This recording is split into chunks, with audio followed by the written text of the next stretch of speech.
நம் தேவனாகிய இயேசு கிறிஸ்துவினால் உங்களுக்கு கிருபையும் சமாதானமும் சந்தோஷமும் உண்டாவதாக.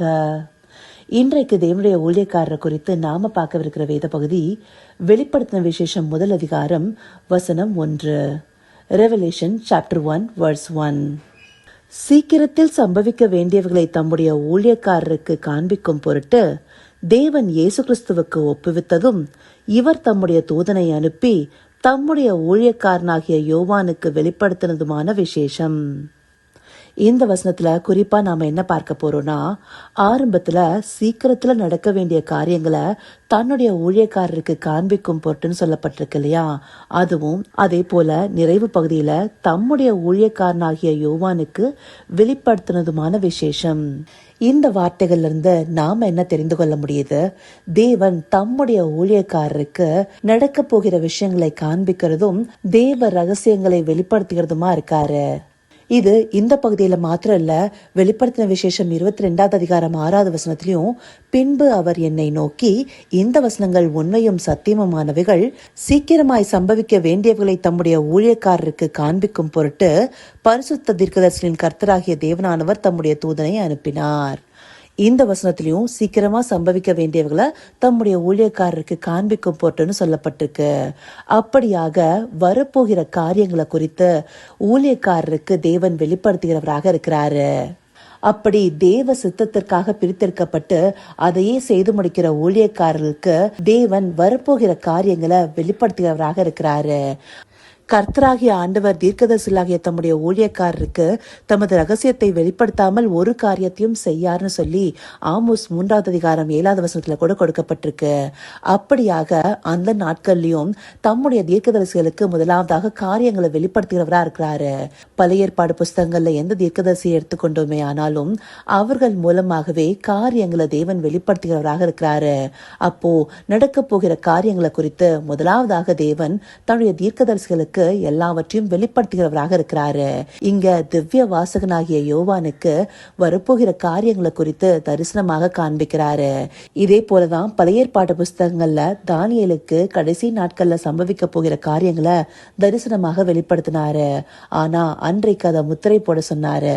யோவானுக்கோ கடைசி நாட்கள்ல சம்பவிக்க வேண்டிய காரியங்களை வெளிப்படுத்தி அதை முத்திரை போடாம நமக்கும் வெளிப்படுத்துகிறவராக இருக்கிறாரு.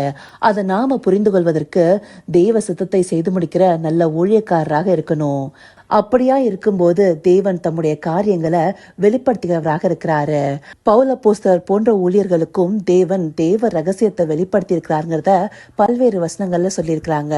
முக்கியமா எபேசியர் 3வது அதிகாரம் 3வது வசனத்துல, புறஜாதிகளும் சுவிசேஷத்தினால உடன் சுதந்திரராக ஒரே சரீரத்திற்குள்ளானவர்களாகவும் கிறிஸ்துவுக்குள் அவர் பண்ண வாக்குத்தத்தங்களுக்கு உடன் பங்காளிகளாகவும் இருக்கிறாங்கிற ரகசியத்தை தேவன் தமக்கு வெளிப்படுத்தினதாக சொல்றாரு இல்லையா. இந்தபடியாக தம்முடைய ஊழியக்காரருக்கு தேவன் எல்லாவற்றையும் வெளிப்படுத்துகிறவராக இருக்கிறாரு.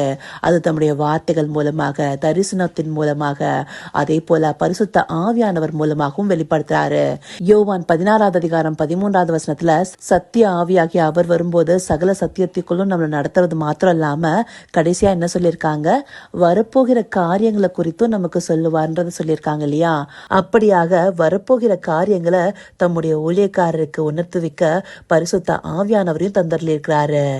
எல்லா ஊழியக்காரருக்கும் எல்லாவற்றையும் தேவன் வெளிப்படுத்த மாட்டாரு. யாருக்கு என்ன காரியங்களை வெளிப்படுத்தணுமோ அதை மாத்திரமே வெளிப்படுத்துவாரு. அந்த காரியங்கள் யாருக்கு பலனளிக்கணுமோ இல்ல யாருக்கு பக்தி விருத்தியை உண்டாக்கணுமோ அதற்கேற்றவாறும் சில நேரங்கள்ல வெளிப்படுத்துவாரு. அப்படியாக தனக்காக ஊழியம் செய்பவர்களுக்கு தேவன் எல்லாவற்றையும் வெளிப்படுத்த சித்தமா இருக்கிறாரு. இது எவ்வளவு பெரிய பாக்கியம் இல்லையா? இதை நாம அறிந்து கொண்டு தேவ சித்தம் செய்யும் ஊழியக்காரராக இருந்து அவர் வெளிப்படுத்துகிற காரியங்களை அறிந்து கொள்ள அவரை நோக்கி பார்ப்போமா? கர்த்தாவே, தேவாதி தேவனே, உமக்கே இந்த வேளையில் நன்றி செலுத்துகிறோம் ராஜா.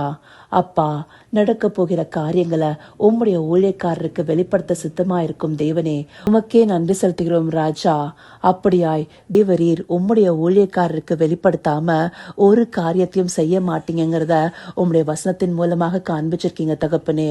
அந்தபடியாய் உம்முடைய ஊழியக்காரருக்கு தேவன் என்ன தெரியப்படுத்த சித்தமா இருக்கிறீரோ அதை எல்லாம் உணர்த்தி வைத்து அதை யாருக்கெல்லாம் பிரயோஜனப்படுத்த வேண்டியதா இருக்கிறதோ அதை செய்து முடிக்கும்படியாக உம்மிடத்துல வேண்டிக் கொள்கிறோம் தகப்பனே. அதற்காய் உமக்கு உண்மையும் மொத்தமான ஊழியக்காரராய் இருக்க எங்களை நாங்க உம்மிடத்துல ஒப்பு கொடுக்கிறோம் ராஜா. தேவரீர் காரியங்களை எங்களுக்கு வெளிப்படுத்தி அதை அநேகருக்கு பிரயோஜனம் உண்டாகும்படி செய்யுங்க தகப்பனே. அப்படியாய் நீங்க நடத்த போகிற தயவிற்காய் நன்றி. சகலவித துதி மகிமை கனம் யாவும் ஒருவருக்கே செலுத்துகிறோம். இயேசு கிறிஸ்துவின் மூலமாய் வேண்டிக் கொள்கிறேன் பிதாவே. ஆமேன் ஆமேன்.